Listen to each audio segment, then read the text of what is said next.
Good evening and welcome to Conversations with Crystal. I am your hostess, Crystal. Thank you for joining me for another week. I hope you're enjoying the guests as much as I am. This evening I have the most amazing vocalist.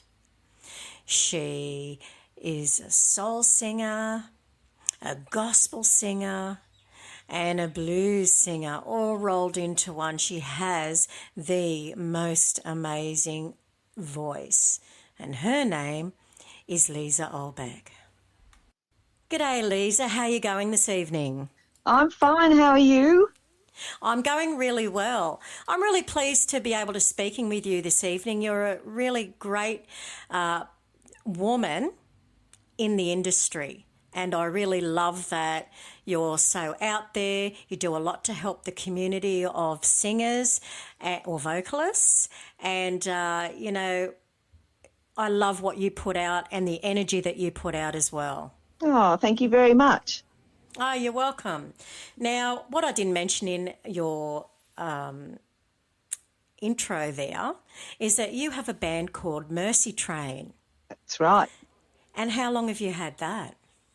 Oh, well, I've always had a band, but when we did the last album, which was called Mercy Train, I just liked the name so much, I thought, I'll call you the Mercy Train Boys. So that's what they're called now. So they have a name.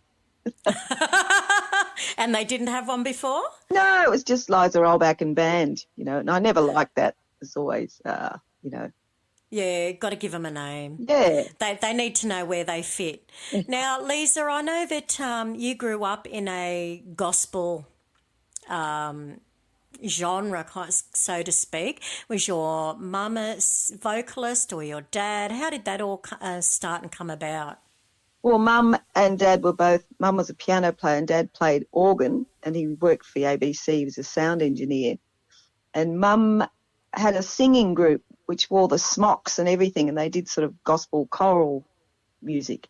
And Beautiful. And I used to say, can I sit in? I used to sit in and do the harmonies, and I just loved it. So I think it sort of set the tone. And I used to watch a lot of those old movies with, nightclub singers singing Billie Holiday and all that sort of stuff. So I just love that sort of style of Black American music. Oh, absolutely. It's my favourite as well, to be honest. Yeah. Now, what age would that have been where you got really interested in wanting to become a vocalist? 7. Yeah, that's lovely. Yeah, but I played cello and piano and recorder actually, so I was in the classical world till I was about 16. Oh, really? That's very interesting. Yeah. Did you ever sing classically though? Yeah, I did some classical stuff with Mum, but I wanted to be a soprano. I always wanted to be the lead in the singing group, but I never got to. And why is that? Because your voice is not soprano, or? Oh, these ladies were real soprano. One of them was always on the ABC on the radio, so she was quite well known. Yeah.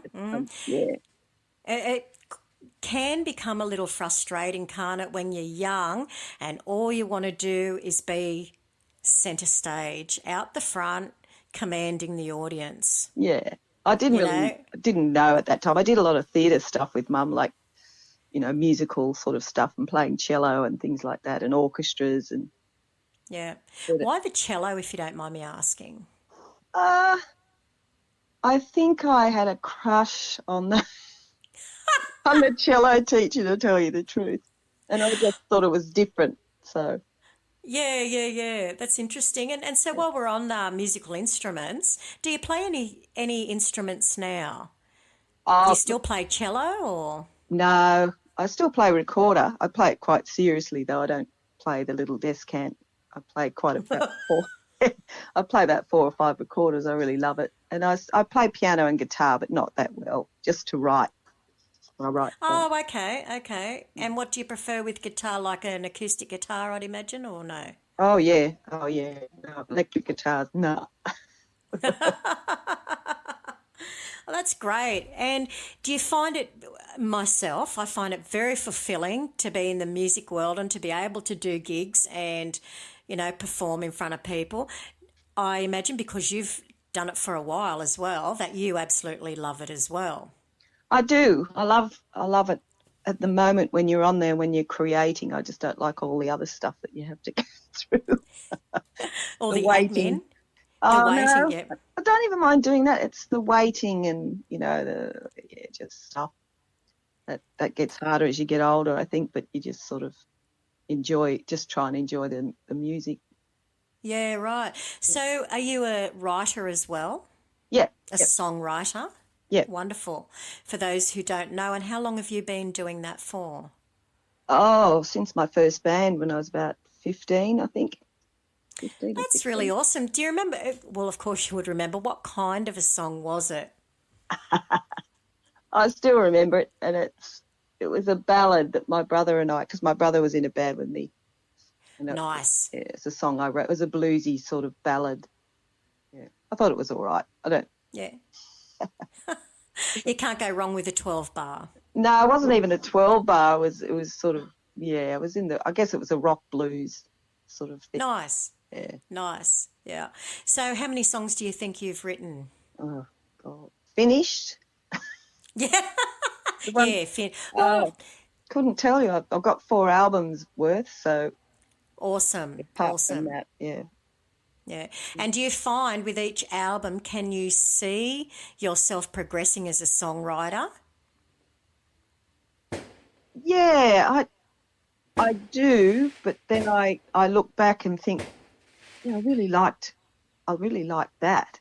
I think that some days I think that album, I like the stuff I did on that rather than what I've done now. And then some days I think, no, I like what I'm doing now. Because you're trying to sort of hone in on what you do best. So, Yes. yeah. Yeah. So I think Beg your pardon, sorry. that's right. So where do you feel as though, because I know you as a gospel singer, as the blues singer and the soul singer, Soully Blues, and so where do you feel you sit best? I don't like to put people in a box, so I guess, but what's your favourite spot? Well, sort of I really am a mix because I came up through blues rock and then I went to jazz funk and then I discovered soul and then I just sort of melded them all together. I love blues jazz. I mean, I suppose that's probably my favourite. I love anything jazz blues. Yeah, And yeah, yeah. I can see that. Well, my favourite artist was Billie Holiday, yeah, from yeah. way back then. So, who did you get? You got your inspiration from your parents, and of course that sexy cello teacher. Yeah, But was there a band or any specific other artist that grabbed your attention and you went, "Oh, gee, I want to be that kind of a singer"? Renee Gayer, of course. I just, Oh, wow, yep, because yep. there was no one, when I was 15, there was no female artist. I didn't really know any, only Sandy Shaw and people like that. And Joplin was sort of, she'd been gone. So I didn't really know her stuff. And we didn't have music shows on TV in Australia. So No. GTK was on one night and I was sitting in my room and my brother came and got me and said, come and have a look at this woman. She said, this is what you need to listen to. Oh, wow. And I came out and it was Gaia doing Man's World and I just went, oh, I didn't know people sang like that. Yeah, it's when you find an artist that just gets you, or Yeah, you get, it just kind of opens up your world for you, doesn't it? it did. And I learnt to sing blues runs and things from her. I used to listen to her every day and I just do all the runs and I used to get really frustrated. And I love Stevie Wonder. I'm a big fan of Stevie Wonder and Gladys Knight. I love all those guys, but I also love Taj Mahal and Peebles. And Oh, yes, yep. yeah, she was my I first love blues Taj artist. Mahal myself, yeah. Oh yeah, he's just got Yeah, yeah, something. yeah. I like a bit of He, sense of humour in music, and he's got a lot of that. yeah, I do too. I do too. Now, as a lady or female, how have you found the music world? Have you found it very encouraging? From young, I mean, not now, but when you were young, breaking into the scene, so to speak, when you become more other than what your parents were doing and that kind of world, when it became more mainstream? How did you find it breaking into the industry that way? Uh, I, I've never been a big feminist, but I did grow up with a mother that, because my dad left when I was young, so my mum was fiercely independent woman and did lots of music. She played herself and she was always off at night playing somewhere. And so I sort of just accepted that that's, you have to work hard. And I remember in my first band when I was 21 in Sydney, I came to Sydney and this guy, I had some really good people around me, and he said, you've got to buy your own PA and your own microphone, you've got to cart your own PA. And so I did all this stuff. So I was, you know, but the thing is, when I first started singing, there were, as I said, there wasn't many female singers out of the pop scene. No. So I used to get frustrated because we were doing a lot of Bad Company stuff and Free and Led Zeppelin, and I wasn't allowed to sing any of that. I did harmonies and I did the odd Joplin song. And it wasn't until Stevie Nicks came, and then people Yep. went, oh, look, an attractive girl can actually sing rock. So you're allowed to be attractive, you're allowed to wear a dress, and you're allowed to sing rock. Wow. So that changed my world a lot, I think. Yeah, yeah. So it was quite frustrating at first for you. It was a bit. Now, yeah, something that because my great aunt was on stage from 14, so she was in the show lines. And one thing she always said to me was, don't be a backup singer because you'll be forever cast as a backup singer and you won't get the front spot. How true do you believe that to be? Oh, not at all Mind you, now. maybe not now, but we're talking about like Yeah. she was on stage from like the 30s to the 80s, Gosh, yeah, when I first started, I had a manager and he said, I got offered to sing backing vocals with Doug Parkinson, which was huge. Oh, yeah. And I said, yes. And he said, no, you don't do that because then you'll just become a backing singer. But it's So not there, like that yes. anymore. Yeah, I mean, I love being a backing singer. If someone said, can you be my backing singer and just do all my BBs and travel around, I'd say, yes, I'm in there because I love harmonies. That's my passion.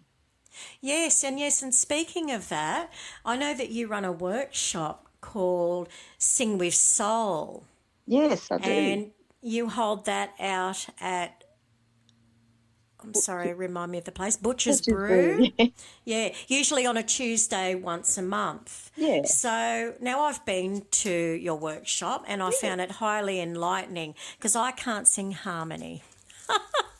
And I think that that's probably my great aunt's influence there.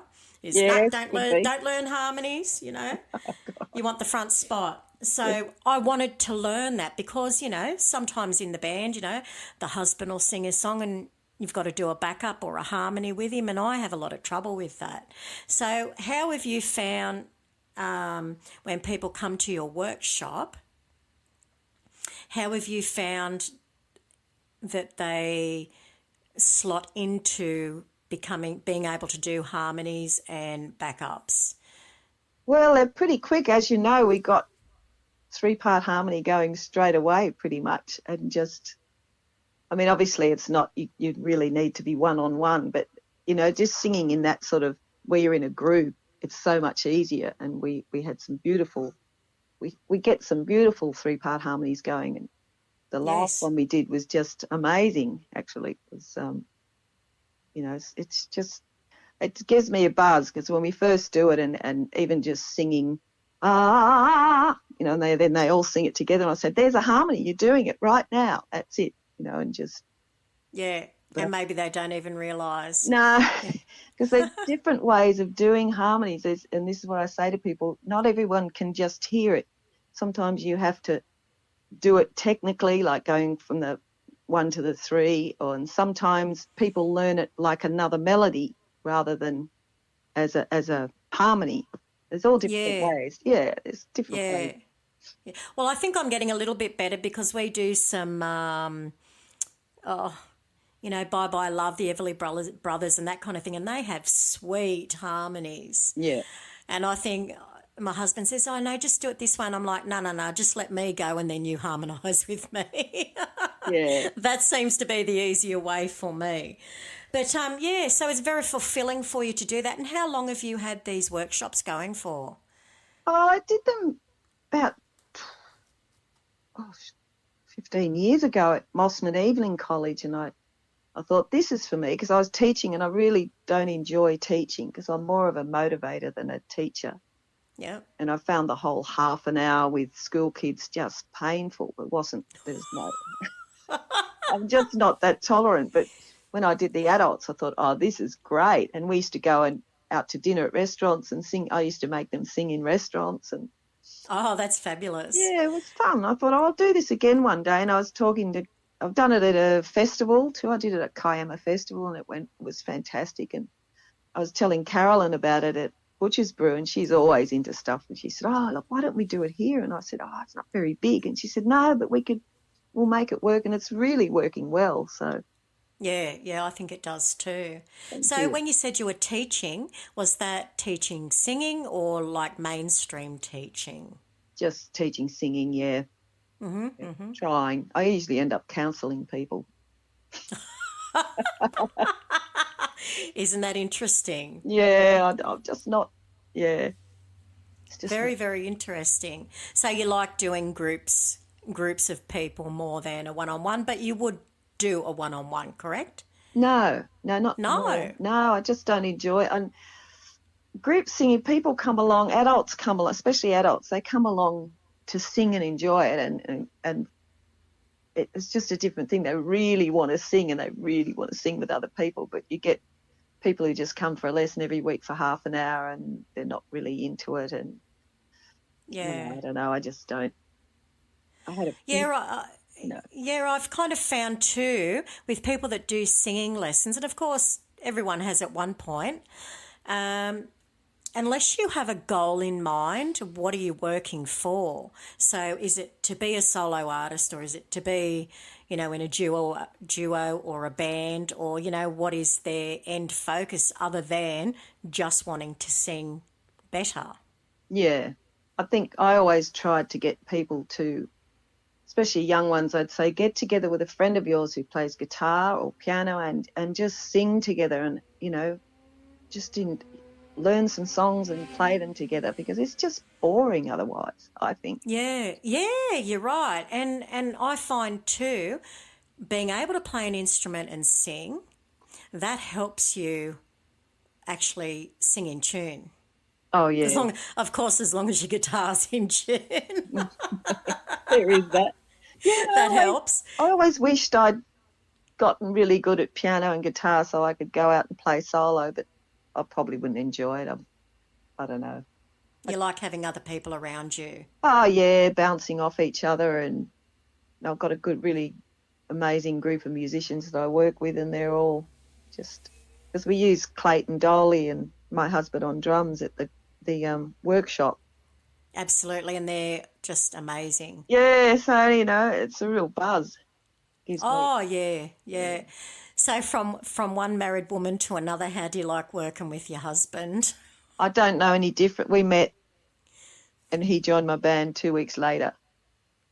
Wow. I said to him, if this relationship's going to last, because I'd had a lot of relationships that didn't last because of the band. Yep. And I said, we've got to be in the same band together. So we've been in the same band. He does other bands and so do I, but yeah, we did. Yeah. Sorry. Sorry, he mixes all my albums and plays drums and yeah. Yeah, oh, that's fantastic. And, if you can work together and get through that part of it, with everybody's personalities and that, then marriage is a breeze, really. Yeah, we've been together 40 years, so it's... Oh, congratulations. Yeah, thank you. So he knows, and I think because he's a drummer too, so I'm up the front, he's up the back. If I was with a guitarist, it might be different. Yeah. Oh, they still know their place, Liza. No, he's incredible. He does my artwork. He does, he does everything. So produces. That's fantastic. That's really great that you've got that kind of working relationship too. It's probably pretty rare actually to have it so good. So that's Yeah. fantastic. 40 years. That's really a great milestone. Yeah. We've been together since we were young, and Yeah. yeah, it's just worked. Yes. So now with your first band, were they all, so you mentioned you had a band at 15. Did you put that band together or did you join a band? I wasn't 15. I tried out for a band when I was 15. Yeah. I just used to jam with my brother, but I was too shy, and I auditioned for a band at 16. It was at 17, actually. Mm-hmm. My brother had a band, and my girlfriends and I used to go up to the local hall, and listen to them, and I just was so desperate to sing with them, and they wouldn't let me. Oh, And then boo, brother. I know, and then they started playing Move Over one night by Janis Joplin, and the guy couldn't sing it. And I said, look, I'd had a few drinks. And I said, I can sing it. And my brother said, well, go on then, get up and do it. He's And quite. you did. And I did. And then they asked me to join the band, and that was it. In your element. Yeah. But I started trying to sing in bands when I was 15. But I was just too nervous, too shy, and Yeah. terribly shy. Wouldn't it be interesting if we had the confidence and we knew the things that we know now back then? I think that would be dangerous. Yes. You would have took the world by storm at 15, I would imagine. Well, I So don't now, know. you don't know? I don't know. I can't imagine it. It was a Yeah. different era too. Like having the internet now, it's so much better. Oh, isn't it what? So easy for us. Yeah. I mean, You know, my husband quite often talks about when he was, because he's a guitarist, and he was saying, you know, when we learnt songs, we had to like rewind the tape and rewind the tape and rewind the tape to get yeah, it, you know. Now we've got programs that you can put up and slow it right down to here. yeah. Oh, look, we So, do everything. I mean, this latest album we've done is #1 in the US Roots Music Report charts. And I mean, fantastic. I couldn't have done that before the internet, because if you weren't with a record company, that was it. You know, that basically. Yes, that's a very good point to make. That it's now the times that we live in now, we are so lucky because we have all of the electrical equipment and all the recording equipment, and you don't have to rely on getting discovered. You can make yourself discoverable. Oh yeah, because we used to trudge around with our cassettes to all the record companies, and sometimes we'd even drop a box of chocolates with it. Sweeten them up a little Yeah, bit, sweeten we the deal. drop them round at all the record companies, and then just hope for the best. I never really tried. Oh no, I did once. I tried the publishing company, and we actually got a guy from, I can't remember who it was. I think it was CBS or someone. They were interested in us, and it was going really well, and they were really keen, and kept listening to our stuff and said, oh yeah, we're really keen to sign you. And then Noiseworks appeared, and they started looking after them and said, look, we don't really have the funds or time to. We just went, no. Take on another artist. Oh, that's a bit of a bugger. Almost.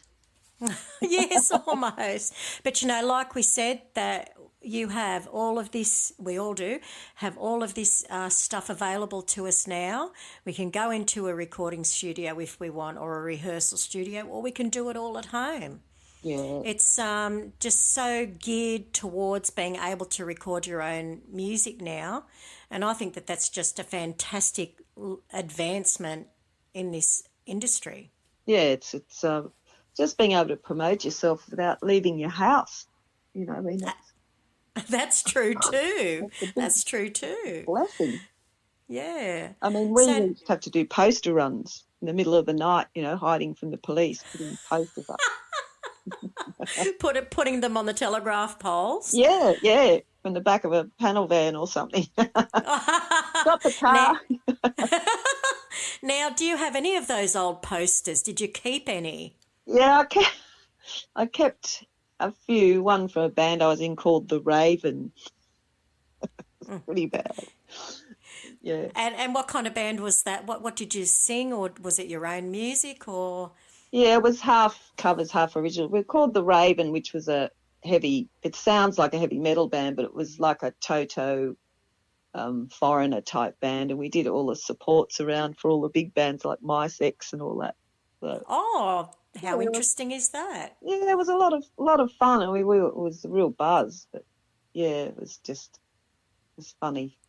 Just people used to Yeah, call us Raven. I said, no, it's not Raven, it's the Raven, yeah. like Edgar Allan Poe. Oh, that's so interesting. So when did you perform your first, having written songs, when did you perform your first one live, and how did you feel about doing that? That was that song. I performed it, well, I would have been 17 at my first. We did Springwood. I used to live up the Blue Mountains, and we were doing a gig at Springwood Civic Centre, and the Sydney bands used to come up. I think it was someone, Spectrum or someone. I'd never heard of them. They came up and we did the support for them. And we did a few of our originals, but that was the only one I sang, and it went over really well, and I was so chuffed. I just was so excited about it. Oh, yeah, it would have been. And have you recorded that song? No, I haven't. Oh, now you know what? You need to put that on your drawing board. I've revisited it, but I can't remember. I can only remember a verse and a chorus of it, and it's Yeah, all I remember. My brother probably remember more of it. yeah. Now let's quickly talk about your brother. Is he in a band? What does he play? Not And anymore. No, he gave up. He was a guitarist, keyboard player, singer. fantastic. Yeah, he was. It's a shame he gave up because he had a voice like Michael McDonald. Oh, wow. Yeah, I mean, his harmonies were, it was so good. A very high voice. Yeah, that's fantastic. Yeah, we I wrote a love lot that. together. But Now, we've been speaking a lot about your music that you've written, so I think we should take this moment to listen to one of your singles, and I think I'd like to introduce It's Hard Sometimes, because that's definitely true of the music industry, isn't it? So would you like to tell the listeners a little bit about how that song come about? well, it was my COVID song. It was during COVID, and it started out as a bit of a sad song, and then I always do this. I always end up with it became sort of a New Orleansy, groovy, fun song, with trombone and sousaphone and everything, and it's quite a jaunty little number. Nice, nice. I like that. So I think what we'll do is just pause here and we will listen to that track.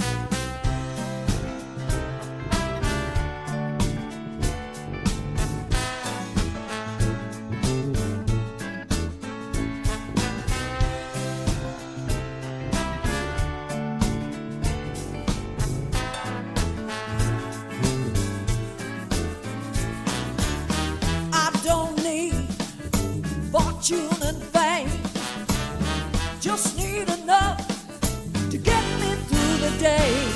Gets hard sometimes, gets a little hard sometimes. I've been praying for a little rain. Those sunny days, they seem to get in my way. Gets hard sometimes, gets a little hard sometimes. I work all week just to pay my rent. Come Monday, my money is spent. Gets hard sometimes, gets a little hard sometimes. Gets hard, so hard, gets hard sometimes. I'm going a little crazy. It gets hard, so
It's hard sometimes.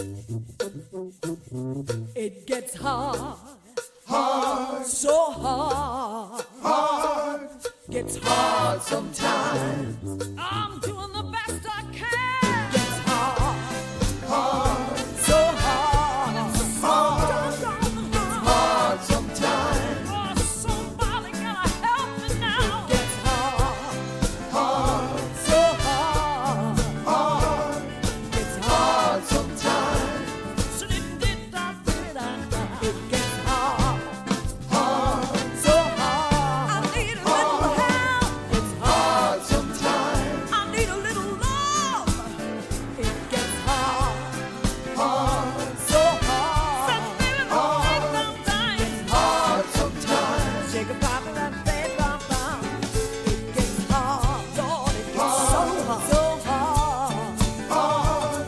It's hard sometimes. Sometimes it gets hard. Hard. So hard. Hard. Gets hard sometimes.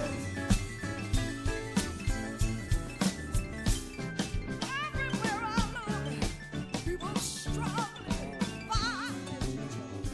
Well, Liza, I do think that is a fantastic track. I love it. Thank you. It was a lot of fun. Yeah. Do you have fun when you're writing and when you finally get to perform the songs that you've written? Ooh, Or do you find it a little nerve-wracking? oh, it's a lot of work. It's because we get really this time was a lot of work. This album, just because of COVID, and we were doing a lot of things on the computer, and people were sending us stuff, so it was hard to put things together. Mm-hmm. But I always enjoy doing the harmonies. That's my favourite thing. And our daughter actually did some harmonies on this album, so that was even more exciting. Oh, fantastic. Now, does she have a singing career? She's a singing drummer. A singing drummer, Karen Carpenter, number 2. She's into indie music. Stuff, But she's yeah. not in a band at the moment, but she was in a band called Stressless. Stress. Okay, that's a good one. Yeah. I like that.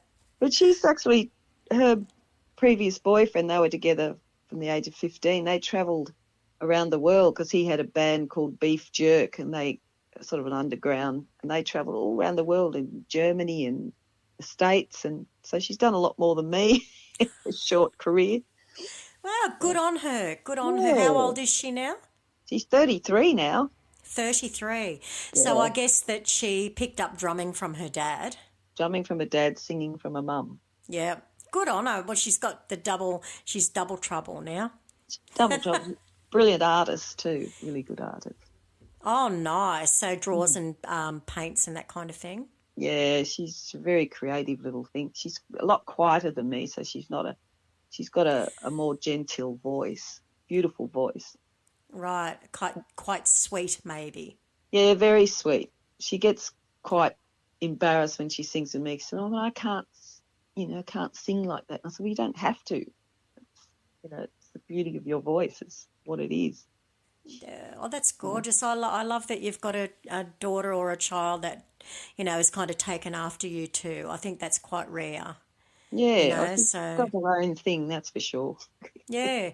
So now you mentioned that your daughter has travelled overseas and done stuff overseas. What about you? No, No. I'm not. I don't like flying. Okay. I'm not a flyer, so I don't. I've travelled all around Australia. Yep. I used to fly, but I don't fly anymore. I just don't like it. Don't like it, and that's No, that. Yeah. no. Well, But, well, Australia is lucky that we have you all to ourselves. Yeah, I'm quite happy. I'm not. I'd like to go to the Greek islands, but that's about it. Yeah. Well, that's good. And Australia has some absolutely amazing places to visit. Oh, for sure. Yeah. Have you played little country towns? Yep. I have. Aren't they the best? They are. Although it's because with the Janis show, we did a lot of touring. The Janis Joplin show, we did a lot of touring, and it can be a bit hairy sometimes. Yes. You know, Locals in the small towns, but any case. well, the people are all right. It's the you're working at a community hall or something, and the PA is just not, Oh, well, you you know. know what? I learnt that lesson. Always take your own PA. Yeah. Oh, Janice was too big. We couldn't. Too big a. You Yeah, needed yeah. to have a truck like Slim Dusty did. Uh, only Slim could afford it. I mean, those days, when I was 21 and 22, we had our own road crew, and you didn't do gigs without a lighting guy and a sound guy. I can't believe we did it. I don't know how Well, we did that's fantastic. it. That's fantastic. Was the money good though? It would have had to have been at least It's not decent. that much different from today, really. You know what? It's so interesting that I've spoken to a lot of musicians that have been around the traps for a while, and they go, "Oh, we're getting the same money as we did like 40 years ago," and I'm like, "What?" Yeah, for original music. Yeah, I mean, if you want to work in corporate or do functions and stuff, you can make really decent money, which is what everyone either teaches or does corporate, and then you do your originals on the side. yeah, But yeah. yeah, it's. I mean, I think I worked 6 nights a week, and I got $120. Oh, We were supporting My Sex and Sports and In Excess and all those people. yeah. And then I had a day job as well, so I worked 5 days a week and 6 nights a week. Oh my goodness, you must have been absolutely so tired. Yeah, but I mean, in the scheme of things, like a $30 a gig for each player was like 150 now, or 200 now. Yeah, right. Yeah. So it's pretty much the same for a band, and even less in some cases. Do you mind if I ask you what was your day job back then? And accounts. I love accounts. I love doing people's accounts. Nice. I worked in the bank and did accounts, and yeah, loved it. Nice. Yeah. Nice. I But like that. my passion is animals, so I've done a lot of house pet sitting. Oh, really? Yeah, yeah. I think that's where I'll end up. Mad cat woman. Mad cat. I love dogs too. I love all animals actually, but Yeah. cats are my favourite. But yeah, love it. So what animals do you have at home now? I have Miss Molly, who's a black and white cat who's an absolute nightmare, but I love her. Yeah. Yes, she's Bet your old pet. Yeah, and has her own ways, I guess, and that's stubborn, I'd say. yeah, she's old and feisty. Yeah. There's no other way to be, is there? No, well, a bit like me, I suppose. Old and feisty. Well, they do say animals take after their owners. So True. then again, what does that say about my dog Freya? She's a nightmare. So Oh, another one. We're all nightmares. yeah, oh well, what are you going to do? She looks good. She looks good though. She's a beautiful looking cat. People always say, "Oh, she's so pretty." Yeah, just don't get on her wrong side.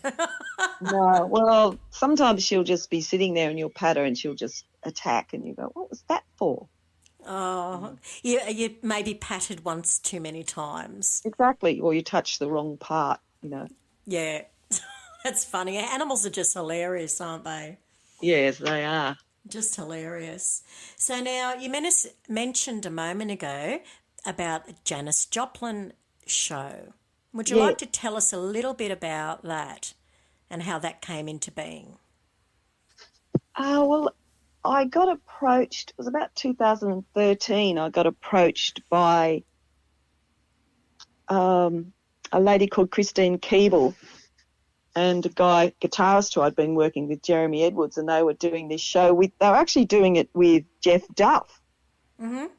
He was going to be the Janis, which was quite strange. And it's a theatre show called a rockumentary where you have it's all scripted, Mm-hmm. and they have audio, visual behind you. So when I talked about her, that it would come up with all the images, and so it was full on. It was absolutely full on. And we did a lot of theatres for 3 years. We toured around. It was the best thing I've ever done, I think. Yeah, wow, wow. In my- Now, how did you, when you were getting up to sing Janice and when you still do it now, do you find that you've got to get into her headspace, or do you just, like, how much prep work do you do and the mechanics behind doing somebody as iconic as Janice? Oh, I did a lot of crying. Oh, did you? When I first started doing it, because I was actually going over to Perth to see my dad because he was very ill, and I went on the train and I was trying to learn the stuff, and it was just because her phrasing and all the extra bits she puts in, it's never a simple song. It's always everything, all this, it's just weird stuff. And when we had our first rehearsal, I just cried. I said, I don't think I can do this. It's just, Oh, and the script, because I had to learn everything off by heart. So it was a lot of lyrics, and I just thought, oh, God, maybe I've taken on too much. But they were all really supportive, and we did a lot of rehearsals. And yeah. and the show was like I was Janice. Excuse me a sec. Yep. Hold on, sorry. Greg, I can hear everything. Sorry, he's emptying the fish tank while I'm trying to do everything. That's okay. No, so yeah, no, it became like, it was really weird because a lot of that stuff I didn't know, a lot of her songs. And Right. so it was like you were doing originals. We felt like it was an original band, but not, when they'd start the first song and I'd walk out, everyone would cheer, a theatre full of 550 people, and you'd think, it's the only time in Wow. my life it's happened to me like that. It's like, I'm not Janice, but I'm going to enjoy it. And it was just, and I mean, I'm that sort of singer anyway. I'm very emotional and I get really into it. And so it's perfect for me. I just love it. Yeah, she was certainly very, very iconic, that's for sure. Yeah. So, you started that a fair while ago. You had a break from that. Now, tell me about the show in its current form, because I do believe that you've done another show, and will you continue to do those shows? Janis Joplin shows. Well, I stopped in 2016, I think. And then I keep getting hassled to do it, and I said no. And the lady who was doing it's not doing it anymore. And I mean, it was great having someone who was tour managing and looking after us, and she created the whole show. And I didn't want to do that again, so I just said no. Plus, it took a toll on my voice. It's a lot of work. Oh, yes. And then I was talking to the owner of Beaches Hotel down in Thirroul. I do a lot of shows down there with the Beatles show and the Stone show, and he said, oh, come and do the Janice show. And I said, no, I don't do it anymore. And he said, well, can't you just come and just sing the songs? You don't have to do the script and everything. And I said, well, let me think about it. So when I was in the Janice show, we did a thing on her. She did this tour called the Festival Train. Yeah. There was a whole lot of them. There was her, the band, Melanie Safka, who I love, Grateful Dead, Traffic, and they all got on this train and went around Canada, and there were riots and everything. It was an amazing time, and they jammed and did all these gigs when they stopped at the town's Buddy Guy. And I thought, well, why don't I do something where I'll do some of the Janice stuff, and then I'll do some Melanie, and the boys can do the Buddy Guy and the band. And so so it's called Janis Joplin and the Festival Express. I love that. How fantastic is that? I think it's going to be good. I don't know how much I do it. We'll see after. We're doing it Sunday. We're doing it at Beaches anyway, so yeah. So people need to look out for that. Now, while we're on that track, you would have sent me some links to your Facebook pages, your social accounts, and also a website. And I'm going to put those into the description of the show so that people can click on those and they can stay up to date with all your appearances, everything that you're doing with the Mercy Train and Janice Show and your Sing with Soul workshops. And I think, that's the best way to handle that. And I wish you all the best with that. What is your favourite Janice song? Oh, it changes week by week. I think I love Move Over because it's the first one of hers I ever sang. Mm-hmm. But I think I like Get It While You Can. Yeah. Which I think has got a good, it's very relevant to today and everything. So it's just, I think, I like the sentiment. Now I'm going to put you on the spot. What is your favourite all-time song? From any band, any era, any artist, any genre? Gosh, probably be, I don't know why, but Gladys Knight. Either one of us wants to be the first to say goodbye. Nice. Yeah. Excuse me. Nice. Kills me every time. I used to do it in the First Ladies of Soul, which I was in. We used to do that song, and I found it very hard to keep it together when I sang. Right. I thought it was great. Yeah, so you said before you were an emotional singer. So if you're singing a particularly sad song or a song that evokes memories, sad memories, do you find it hard to keep your own personal self out of the song? Not really. I use it. I think it all becomes one. Mm-hmm. It all becomes one.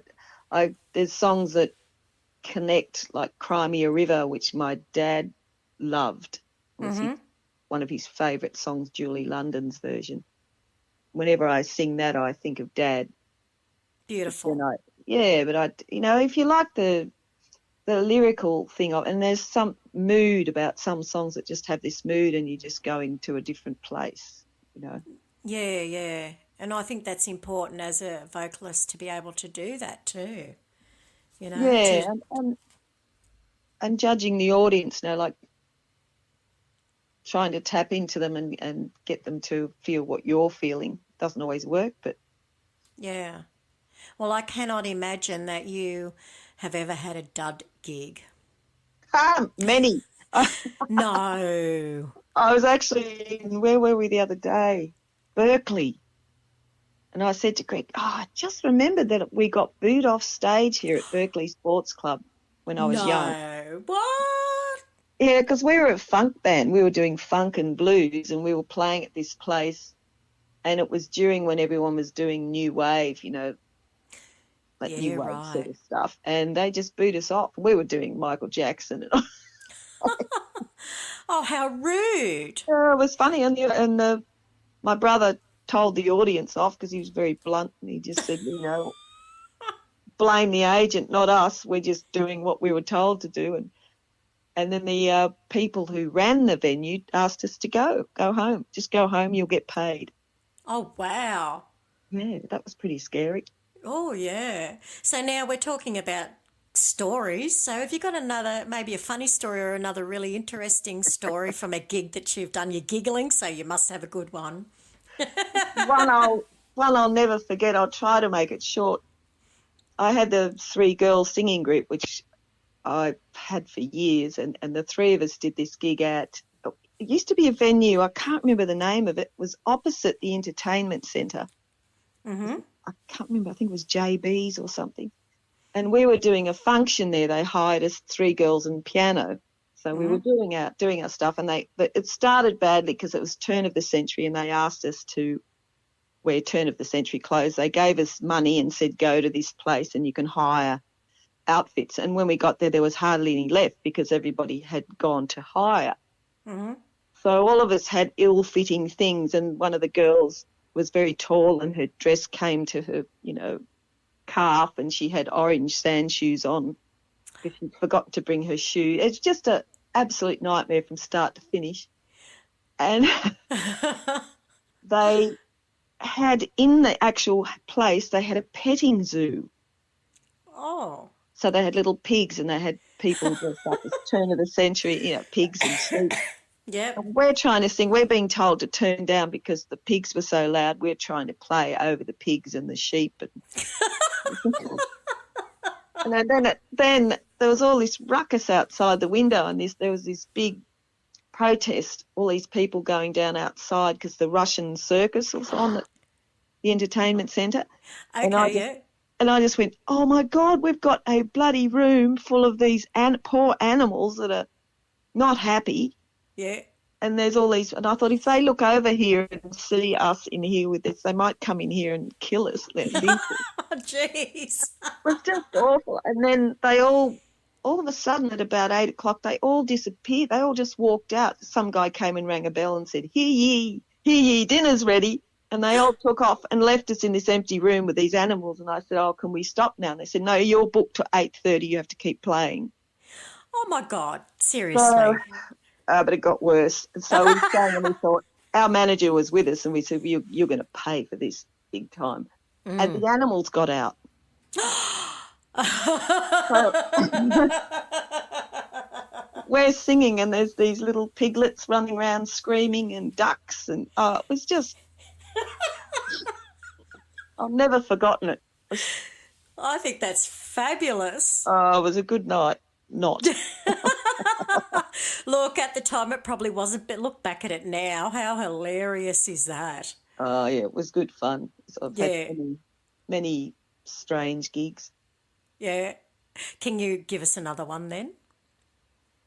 It was the time I was in this little, I don't know if there used to be a venue called Shadows at Crow's Nest. It was a nightclub, very seedy. Mm-hmm. And it was quite small and narrow, and we were up the end near the toilets, the stage, and there was a drug bust. And the police came in with guns and everything, and everybody just tried to go out the exits, and we were on stage and we got stuck on stage. It was just the most terrifying thing I've ever seen or been in my life. I thought I was going to die on stage. Oh, no. Yeah, but they got us out, and they got us out through the back exit. But, oh, my God. It Well, was you know, always, as they say, that's rock and roll.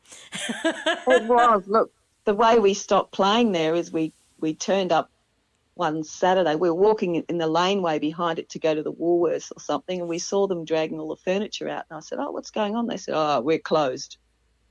Oh, I said, just oh. like that. Yeah, and then he disappeared, the owner of it.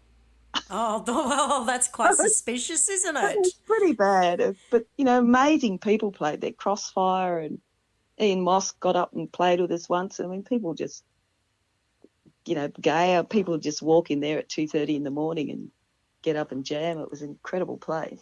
Oh, how fantastic is that? Yeah, fantastic. That were the days too, because you had round midnight at the Cross, and you'd play there from 2:30 till 5:30, and they had three bands that have an early band, a mid band, and then the 2:30 till 5:30. Then you'd go to I can't remember that other place there everyone used to go to 6 o'clock in the morning, and it was just amazing. Yeah. Look, Good I read time. something really interesting today that they're talking about removing those lockout laws and noise complaint. You know how people complain, they buy a house right next to the venue and then complain about the noise.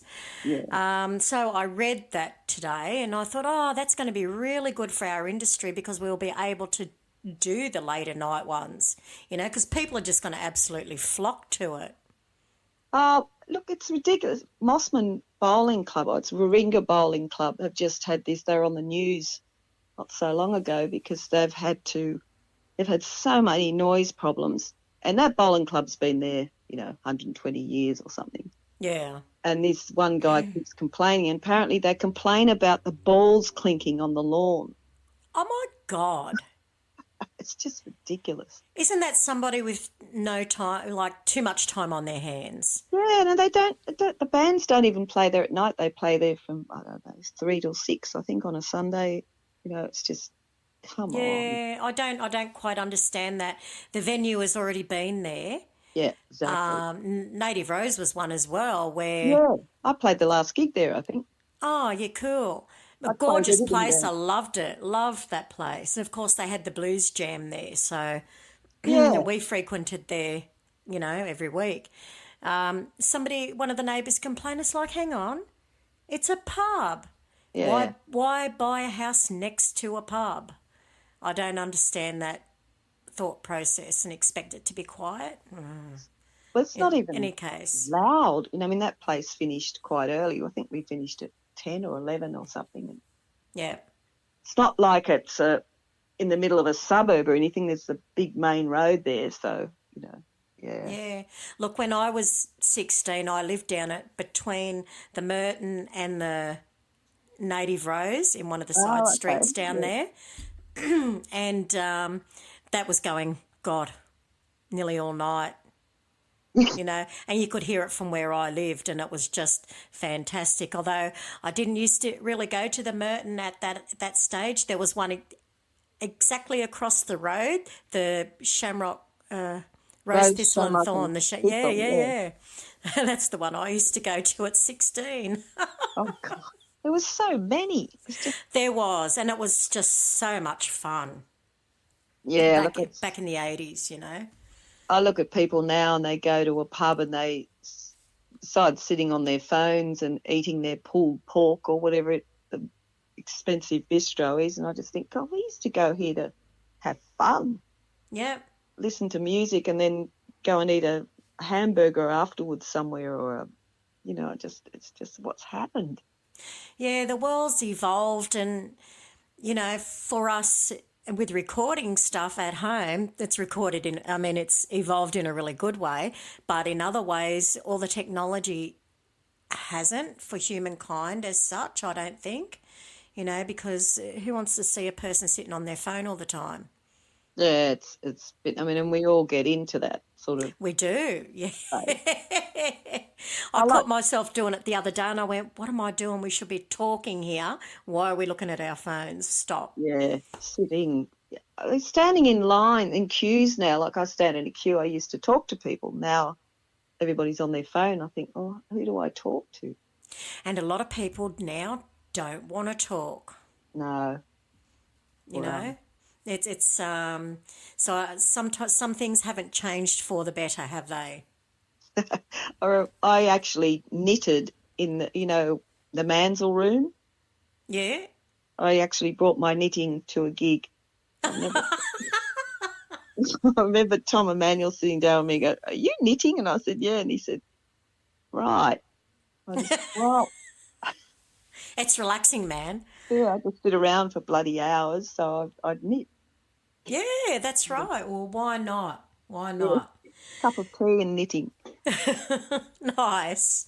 Now, we have another one of your singles, and this one is called Unraveling, and it's also the name of the album. And how long ago did this album come out, and can you tell us a little bit about it, please? It came out in May this year, so it's only new. It hit number 1 on the charts in June, Australian charts. Mm-hmm. It's been number 1, 2 or 3 in the US for quite a while, since May or since June.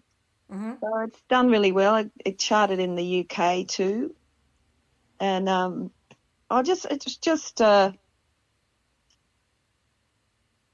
wrote a lot of it during COVID. Yeah. A lot of songs I already had bits of, and then during COVID, because we had so much time to ourselves, I did a lot of work on it. This song in particular was just about how everybody was sort of okay, and everyone was saying, yeah, I'm loving this actually, extra time to be with the family, and we had job keepers, so we were sort of being kept alive, probably earning more money than we've ever earned in the business. And but then some days you just wake up and go, whoa, I don't think I am all right. I think I'm unraveling. Yeah, right. I think what we'll do is just take a pause here, and we're going to listen to Unraveling.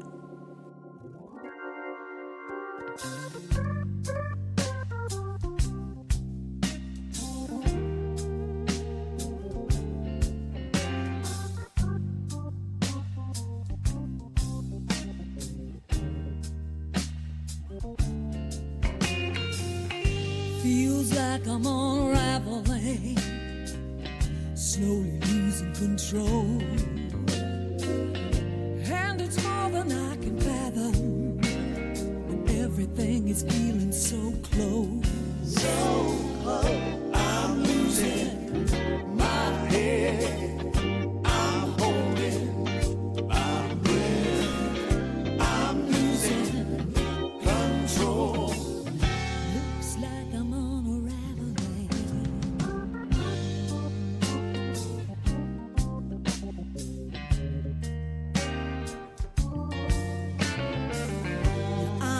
finding excuses just to stay in bed.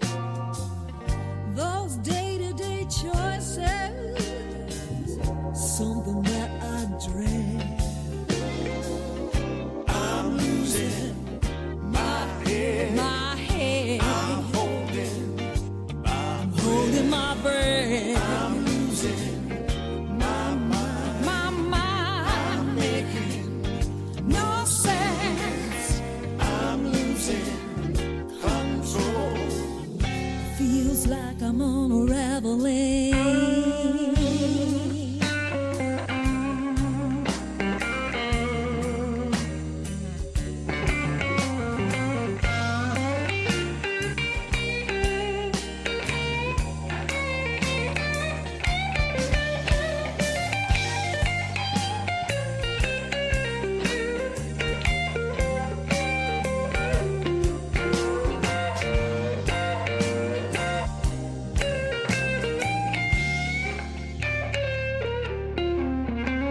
It feels like I'm unraveling, slowly losing my mind. Like a battle unfolding, it's just a matter of time. I'm losing my head. I'm holding my breath. I'm losing control.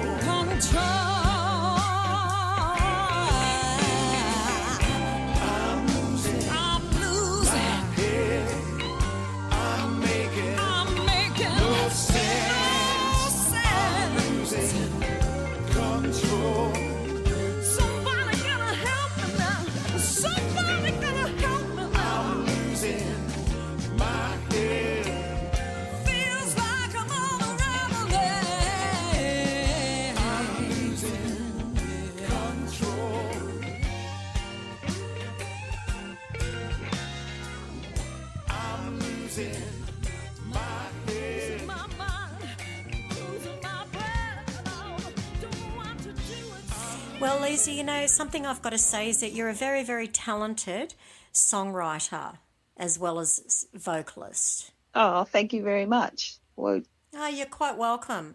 And I am going to tell everybody, go onto your socials. Where can people buy your albums? Are they a physical thing, or do they just download them? they are on physical sites, and they're also on a thing called Bandcamp, which apparently is in danger of closing, which would be devastating because, Is it really? yeah, Oh, wow. it's been bought by somebody and they're talking about it might close, but hopefully it won't. Got my fingers crossed. But they're really right. good because you can go on and buy it. You know, there's singles and you can buy the whole album. You don't pay $10 a month and then we get 0.0001 cents like Spotify and all the rest of them. Yes. Oh, my goodness. And I can't remember that. I'm on a few sites that you can get the actual hard copy, or you can actually email me and I'll send one out. So Yeah. So once again, I'll just reiterate that we've got the links there and they're going to be in the description of this interview, of this show, and you can contact Liza through those and purchase her music through those links as well as see what she's up to and what's coming up for her band, The Mercy Train, and also Sing with Soul sessions at Butcher's Brew on, is it the first or last Tuesday of the month? it's usually the last. Okay. It can change, but It can change, it's on yeah. their So website too. So on the Butcher's Brew website. yeah. That's a groovy little joint too. I love it. oh, it's fantastic, and it's funny to see everybody come in and a little bit shy, and then they have a drink, and then we start singing, and then everybody's, it's even some of the people at the last one, two of the people that were in the class actually got up and played with the band, sang with the band at the end, which is we sat down and did harmonies for them, the whole audience. It was so good. That's fantastic. So we've got Sing with Soul as well, and hopefully some more Janis Joplin shows around the traps. Yeah, if I can survive. So you'll be fine, I'm sure. You've got a great set of pipes there, and everybody wants to hear them for a long time yet. Oh, thank you. Well, thank you so much for joining me this evening. I've really enjoyed our chat. You're a really fun lady, and I love your stories, eh? Oh, thank you. Oh, yeah, well, you only have to be in this industry for a short while and you'll have plenty of stories, I think. Oh, yes. I'll write a book one day. You know what? That wouldn't be a bad idea, Oh, because I'm sure all your fans would love to read all about your travels and, in Australia, with the places you've been and people you've met and all about your career. oh, thank you. I would hope they would, but, you don't know. There's so many amazing people out there like Jeff Duff and people that should write. I think he's already written a book or he's had a book written about him or a doco. Yeah. There's a lot of people, and there's a lot of people that aren't known that have really interesting lives that I'd like to read about, but, it's very hard to sort of get it out there. Yeah, well, you never know what can happen, do you? No, you don't. Well, thank you very much, Liza, and I hope you have a great time doing all your shows, and I look forward to seeing what you do next. Oh, thank you very much. Thanks for having me. It's been wonderful. Oh, you're very welcome. Well, on that note, we'll say goodbye and good night. Goodbye and good night. Thank you. And we were joined this evening by the gorgeous Liza Ohlback. Thank you so much for joining me this evening. I have another wonderful guest for you next week. Until then, I'm sure I will see you around the traps. Please stay safe, stay happy, stay calm, and stay awesome. Most of all, please stay listening and tuned in to this channel. Good night.